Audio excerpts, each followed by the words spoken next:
Sengupta is the strength of this family. কাজী লাবণ্য সেনগুপ্তর সামনে দীপা সেনগুপ্ত নামে কোনো বাজে কথা শুনবো না।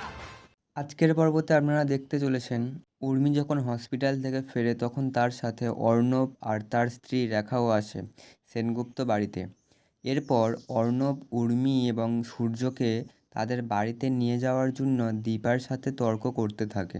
এর মাঝে সূর্য বলে, আমি স্কুলে যাব, আমার দেরি হয়ে যাচ্ছে, স্কুলে না গেলে আমি বড় ডাক্তার হতে পারবো না। তখন অর্ণবের স্ত্রী রেখা বলে, সূর্য আমাদের সাথে চলো, আমরা তোমাকে অনেক বড় স্কুলে ভর্তি করাবো। কিন্তু দীপা বারণ করায় সূর্য যেতে রাজি হলো না। এরপর লাবণ্য সেনগুপ্ত বলে, আমি যতদিন আছি কারোর ক্ষমতা নেই সূর্যকে এই বাড়ির বাইরে নিয়ে যাওয়া। অর্ণব তখন নিজের কোটের পকেট থেকে সূর্য আর উর্মির রেজিস্ট্রি পেপার বার করে বলে, এর সামনে আপনাকে হার স্বীকার করতেই হবে। লাবণ্য বলে, দেখি কি লেখা আছে এই রেজিস্ট্রি পেপারে।